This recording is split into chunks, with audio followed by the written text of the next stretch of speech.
Why did I say it like that? I'm not excited about that. Some water. Hello, welcome back to my channel. If you're new here, my name is Mary, and today's video is going to be my March TBR. I should have told you that I loved you one more time. If you're new to my channel, then you might not know, but every month on this channel, I play Sorry to choose my next month's TBR. And this is actually a really good video to watch if it's your first time here, because I'm going to be explaining the rules because I've sort of changed some of them. I mentioned wanting to change the way I did this game in January, and then I tried something in February that worked, but I decided to do something a little bit more cohesive for the game. So the way it's going to work from now on is I'm going to start on the space that I landed on at the end of the previous month's game. And I'm going to draw the first card, and rather than have that be the first move, it's going to tell me the number of books that I'm going to read. So there are numbers, I believe, between 1 and 12 in the game Sorry. So some months I might only get 1, but some months I might get 12. And then if I draw a Sorry card, rather than having to start all over again like I used to have to do, I'm just going to add another card or another book to my TBR. So I hope that makes sense. Let me know in the comments down below if it doesn't, but without further ado, let's just get into the first card. We are still using a red piece, and last time we left off on the series mark. So let's see how many books we're going to be reading this month. 8.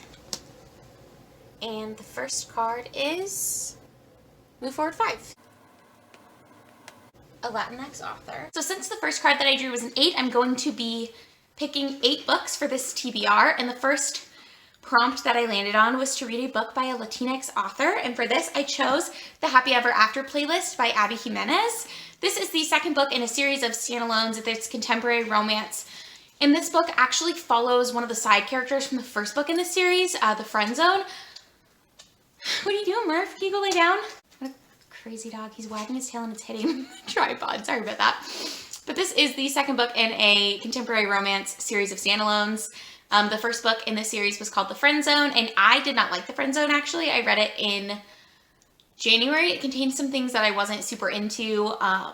There's no actual cheating, but there's hints at cheating, and some of the tropes that the characters fit into I wasn't a super huge fan of, but I only read that book because I didn't want to read the second book before I read the first, and this is the book that was actually on my to be read on Goodreads because this is the one that sounded interesting to me. But it follows Sloane, who finds this dog, Tucker, and then she finds out that his owner is actually a musician who's on tour in Australia right now. I think they live in California. So he comes back to the States and is like, hey, you found my dog, I want my dog back. And then there's a relationship that sort of goes from there. So it sounds like it's not really going to be enemies to lovers, but it's going to be a little bit of tension over the dog at first.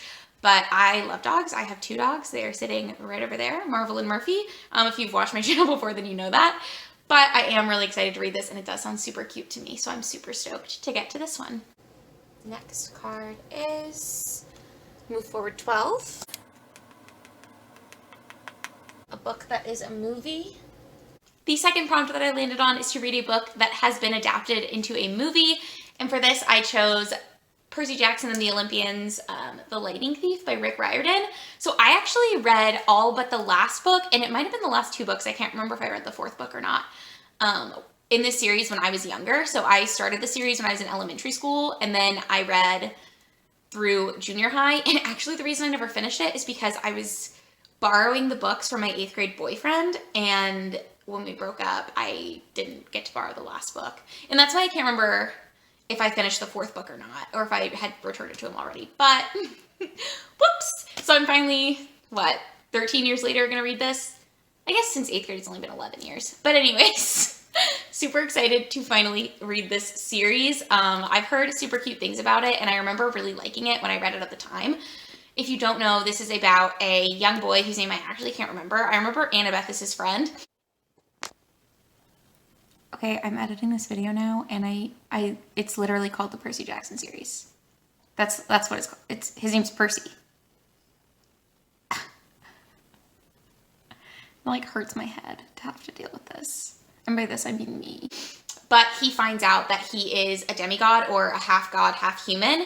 And he goes to this camp called Camp Half-Blood with a bunch of other demigods, and he makes these friends, Grover and Annabeth, and he just sort of discovers himself. I know this was made into a movie originally with Logan Lerman and people hated it.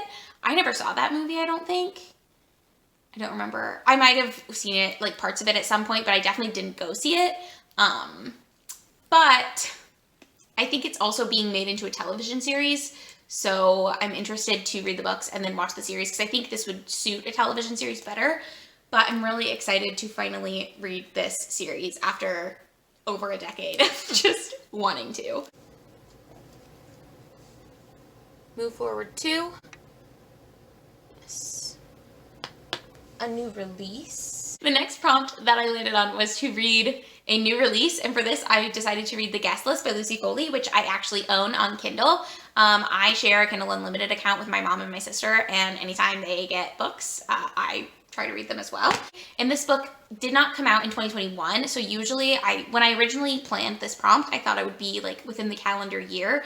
But because it's only like when I'm filming this, the end of February, not that many things have come out that I have access to. Or that I'm like really itching to read. And so I decided that since The Guest List came out within 12 months of right now, I'm gonna count that as a new release because it was a 2020 release. And I believe it's a closed circle mystery. And it starts off, it's set on this island and it's got a wedding going on the island, I think. So it's only the wedding party on the island, and someone at the beginning, you know someone has died, but you don't know who is dead and you don't know who killed them. So I'm interested in that type of thing. It's like Knives Out was a closed circle mystery that I really enjoyed. And I like the concept of someone being dead, but you don't know who it is and you don't know who killed them. That's how The Turn of the Key by Ruth Ware starts as well. So I'm very interested in that concept, and it sounds like a really good book. And I know my mom enjoyed it, so I am excited to be reading that one. Sorry. And then I pulled a sorry, which means I add another book. So instead of 8 books, I will have 9 books on my TBR this month. 1, we made it home. So now we'll move to blue for the next draw.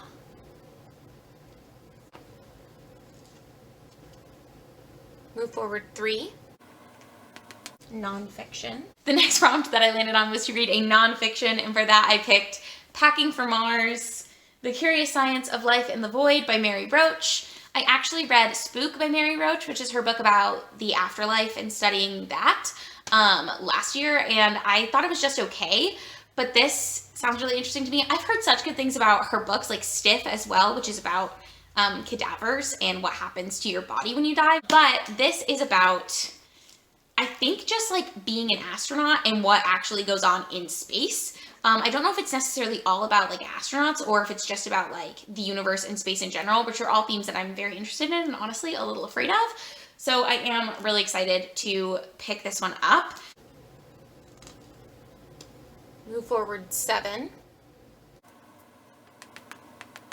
A friend recommendation. The next prompt that I landed on was to read a book that a friend recommended to me, and for this, I picked Song of Solomon by Toni Morrison, which I made a video about recommendations and asking for my subscribers' recommendations, so I will link that somewhere. So if you have any books to recommend to me, I would love it if you did so. The giveaway is now closed, unfortunately, but you can still always recommend me books, and I will put them in a separate list for when things like this come up. I also occasionally will do something like this on my Instagram, so make sure you're following me over there. It's linked down below in the description box in case you're interested. But my dear friend Patience recommended that I read Song of Solomon by Toni Morrison, and I'm so excited to do so.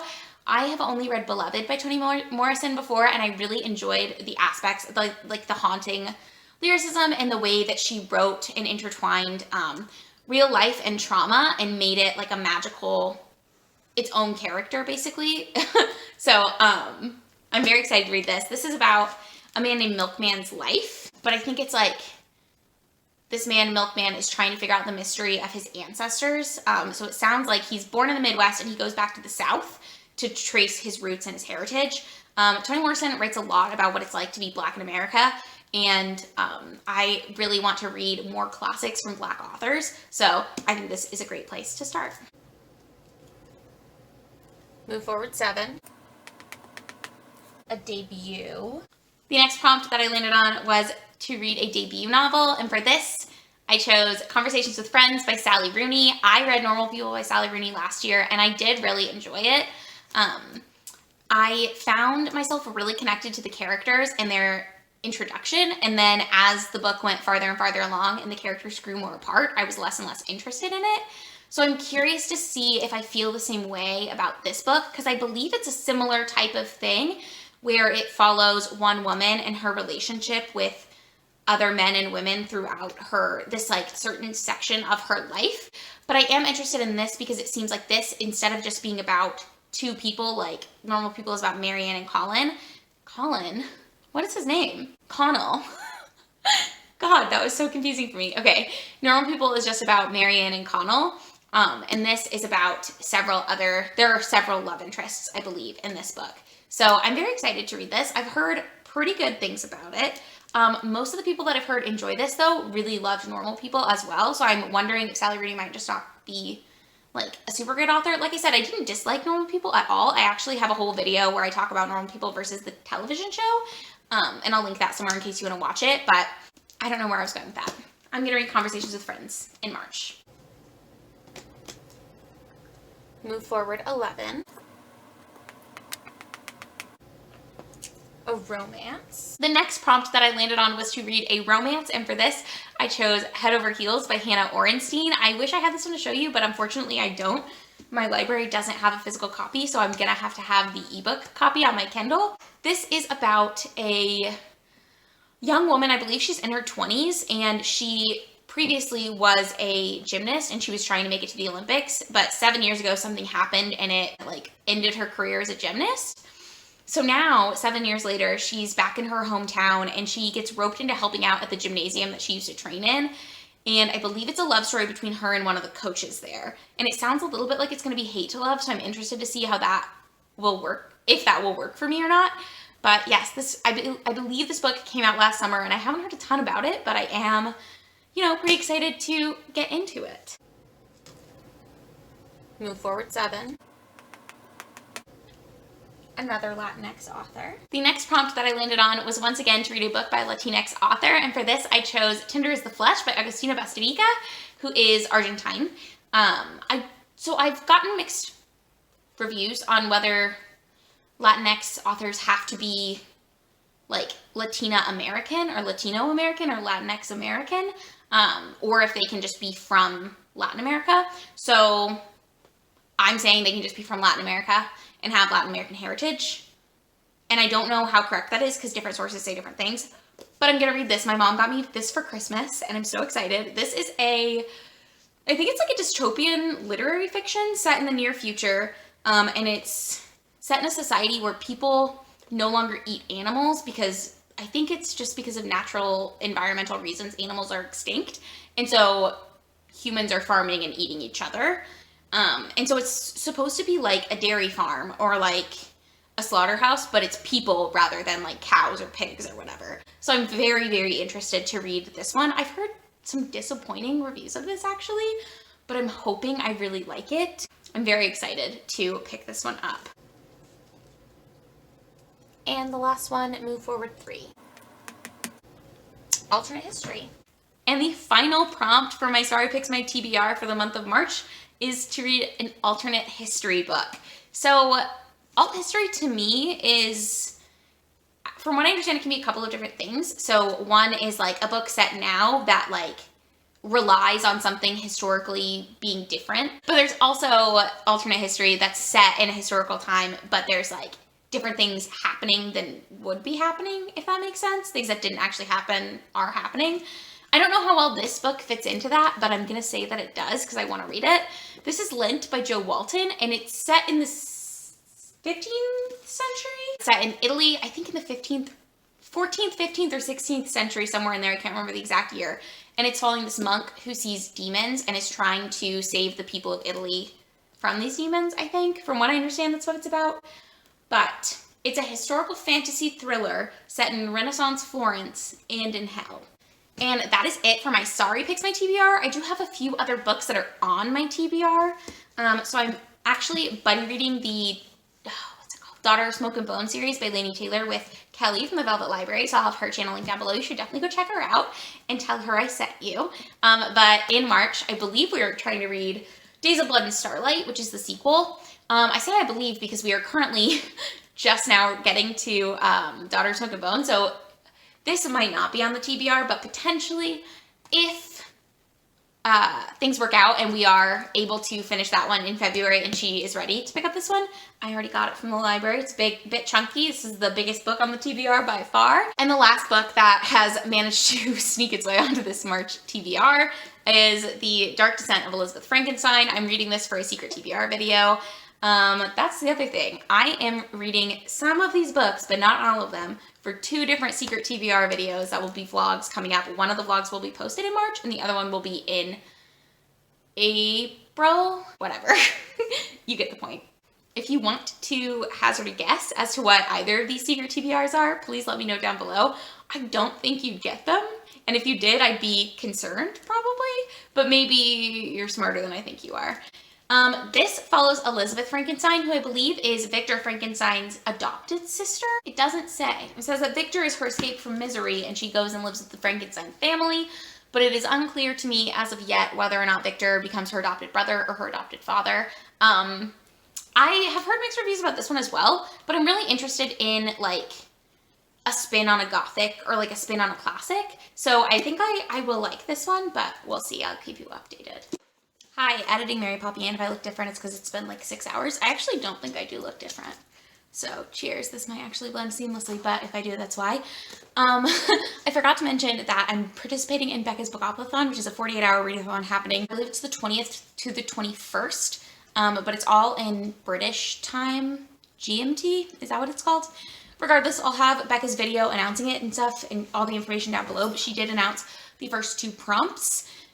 So you can pick one or combine them. I'm just going to pick one, but they are a book with a dark cover and a fantasy. I'm going to read Tender as the Flesh as a book with a dark cover. Probably that's my tentative plan. And then the other roles, if you've done this style of readathon before, she releases the roles every 6 hours. I can't remember if it's every 12 hours or every 6 hours, but again, I'll have her video linked down below so you can check that out. But you can't really plan a full TBR for it, so that's why you can plan your first book, and this will be my first book. For, I believe my time, it'll be like Friday night, but in the UK, it'll be midnight on Saturday. Anyways, I just wanted to pop back in and tell you that. Back to Past Mary. And those are officially the 11 books that I'm planning on reading in the month of March. Let me know in the comments down below if you've read any of these books and how you felt about them. As always, make sure you like this video if you enjoyed it. Subscribe to my channel if you want to see more from me, and I will see you in my next video. Bye! Should've told you that I loved you one more time.